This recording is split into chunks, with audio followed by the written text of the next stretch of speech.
Why do monitors keep breaking every Monday? Right after the Y2K non-event, I was working in a help desk for a fairly large company, 15K employees. The company had a surprisingly kind corporate culture, thus had pretty good morale. People were allowed to decorate their cubicles pretty much as they saw fit, with the obvious exceptions like offensive posters, etc. One employee in a prestigious department called on a Monday and told us that her monitor had failed.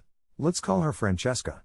Flat screens were a lot more expensive back then, so nobody had multiple monitors. I grabbed a spare and was at her cubicle within 5 minutes. Her cube was like a greenhouse. She must have had 30 different potted plants in a modest cube. Flowers, spider plants, little bamboo. It would have driven me nuts to work in this crowded little grove, but it smelled like a clean forest after the rain, and she was obviously proud of it. The monitor was dead as disco. Wouldn't even show me a power LED. I carefully moved 4 or 5 plants and swapped in the new one. Happy user. Close ticket. 1 week later. The ticket reopened on the next Monday morning. Statistically, it is certainly possible for a beat-up spare screen to fail, but it isn't likely. I grabbed a shiny new monitor, tested it at my desk, and installed it. As I swapped cables, I asked her what had happened. It just shut off. I didn't even touch it. 2 monitors failing at the same time on the same day of the week for one user. This is not coincidence. I longed for a previous job where we had a hardware guy who loved to dig into dead equipment and figure out the forensics. I verified that she didn't have a heater in her cube power surge, thermal issues, that no other users had seen any issues or heard anything. I googled the model of monitor that had failed to see if it had a bad rep. I talked to the rest of my team. Nothing suggested a reason. So, next Monday, early, I was camped out in her cube with iced coffee and suspicion as my team. Francesca came in, asked if this monitor had failed too. I explained that I was here to make sure that it wouldn't.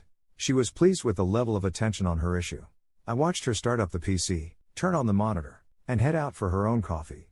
All good so far. The PC booted properly, loaded up the series of apps that she needed at about the normal rate they connected to servers across the country. So boot up took 10 minutes or so from power on to ready for calls.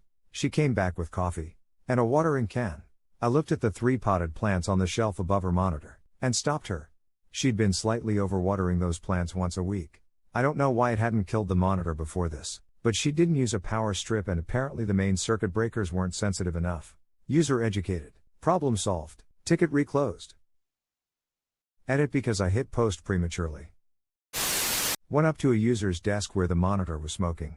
In her overhead bin was a cleaner spray bottle, tipped over, with a loose cap. It was slowly leaking out of the bin and directly into the monitor. I remember the look on a colleague's face that one time. They'd been doing some cleaning and maintenance on the air conditioning at the weekend, and halfway through the morning this slushy just dropped out of the duct above his desk and landed on the vents of his CRT. He had about 3 seconds of a pretty pattern on the screen before the monitor made a loud cracking noise and dramatically let the smoke out. Electronics work because they are filled with magic smoke. If you let the smoke out, the electronics won't work anymore. That's the problem with CRTs. CRTs can't hold their smoke. Breakfast Club ref for the win. The word greenhouse told me exactly where this was going. You should have known as soon as you saw the plants. There's probably some part in all of us that for whatever reason still assumes human competency, even though we should have long learned not to, especially if you're assuming your own competency. After working in tech support after only 1.5 years, I never assume competence unless I explicitly ask that they are, and even then hold reservation about it. That's why I work with trust but verify. As soon as you said she had plants, I knew the rest of the story. I'm sorry, but Y2K was not a non-event. It was a serious problem that was soundly defeated. It was only successfully delayed in some cases. Texas Digital had a line of units that failed when they rolled over to 2021 because the firmware was based on the let's put it off until 2021 version of the Y2K fix. And this wasn't old hardware. Our newest display was purchased in November 2020. Y2038 problem coming right up. 32-bit Linux still doesn't support 64-bit timestamps, so we were forced to sell devices with a clock that stops working in 20 years. Wait, what? Oh boy, this one is great. Y2K was mostly a joke, because computers don't count years with 2 digits like we do. They count them with as large a number as the processor can handle, and they count the number of seconds since 1971 0100. The problem is that January 19, 2038 03, 14. 07 will be the 147, 483, 647 seconds since that date. And that is exactly the largest number a 32-bit computer can handle if he also wants to count to negative numbers. Side note, this is also the reason why 32-bit computers can't have more than 4 GB of RAM, as the maximum unsigned number is 4, 294, 967, 295. They can, but they don't really use it properly. Y2K was causing real issues with business software. Back in those times it was still common to have dates stored as a 6-digit string. R/houseplants might find this interesting. Reminds me of a tale from my fire alarm servicing days. I was called out to an office block where there was an intermittent fault on the panel. That's all I was told. Great. Of course, when I got there it was all clear. So I printed an event log. Seems there was a sounder circuit fault at about 7:30 every morning. Apart from today it happened at 8:00. Oh. Interesting. I asked the guy at the desk if anything different had happened today. Apparently the cleaners were half an hour later than usual. And what time do they normally finish? Oh, about 7:30.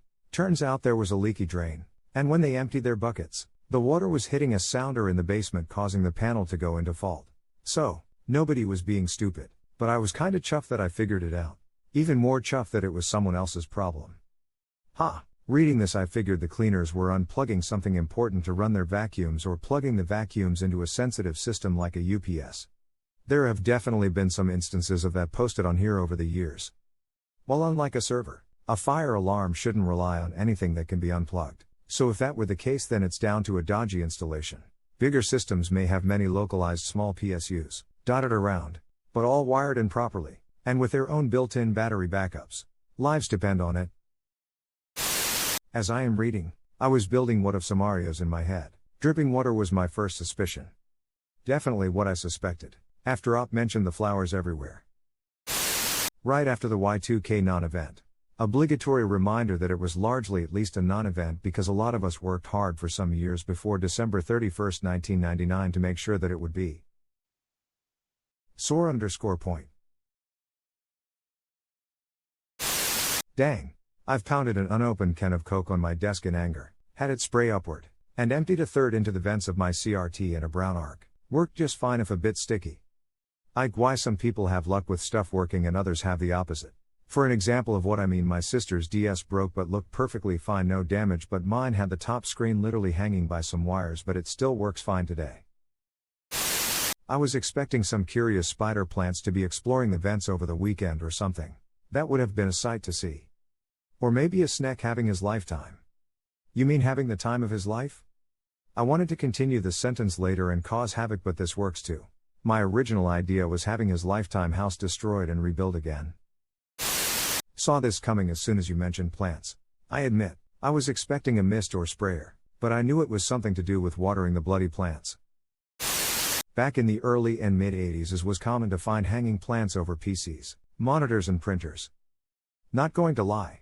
Misread this as hanging pants, wondered why everyone was taking their pants off in the office and concluded that it was the coke-fueled 80s. As if any of that made logical sense. We had an user whose wife had tested positive for COVID, so they had to go self-isolate. A colleague house share the desk deep cleaned the area, the majority done with disposable wipe. Unfortunately these wipes are quite wet, and they used them on the front of the LCD screens. I got a call for why the screens had black spots at the bottom. As I came to assess the screens, on one the black area was still growing. I've never had a problem with wet wipes on LCDs. Was this liquid some sort of alcohol or something aggressive maybe? Probably an alcohol-water mix, and the water is wicking up through the LCD backlight. Might dry out, but often the black is because the water has picked up ionic deposits and is conductive, and is shorting out the tab bond to the bottom of the LDC panel, and this likely will result in the panel failing, as the corrosion will destroy the fine copper traces with power applied, and the corrosion products will leave conductive and hygroscopic residues behind. Tab bonds to glass are a varying mic of robust and fragile, in that the bond glue is really well adhered, but the electrical connection is weak. Plus the alcohol tends to release the glue bond, so the tab fails, leaving whole rows of the screen no longer operational. Can you tell me what you're seeing on your monitor? A plant.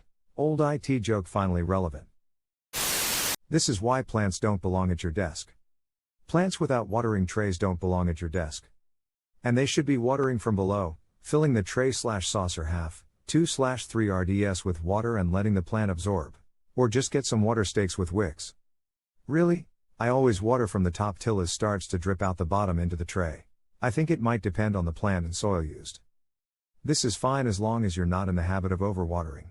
If you are, just offering it a drink and letting it take as much as it wants to is a better idea. I've had this exact same situation. I worked for a printing company at the time, and the culprit was one of the graphic designers. It prepared me for a long stretch on the help desk just knowing that users were at fault more often than any of them wanted to admit. I hit post prematurely. Happens to everyone at some point. No worries. I'm this lady. Except I have only around 15 plants and 2 grow lamps in my office. We get very little sunlight for over half the year, so working in a simulated tropical garden definitely improves my mood and productivity. It really was a nice change from corporate beige bland. But her productivity would have been even better if the plants were just a bit farther away from the hydrophobic technology. It smelled like a clean forest after the rain, and she was obviously proud of it. I think the word you are looking for is petrichor. And along with fresh tarmac, it's my favorite smell in the world. While I can appreciate a solid vocabulary, ops description is more accessible. Writing for general public reading should typically aim for an 8th grade or lower reading level. I saw that coming a mile away. I did the same thing. Sans killing the monitor. You only make that mistake once, well, unless you're Francesca. How stupid can people get?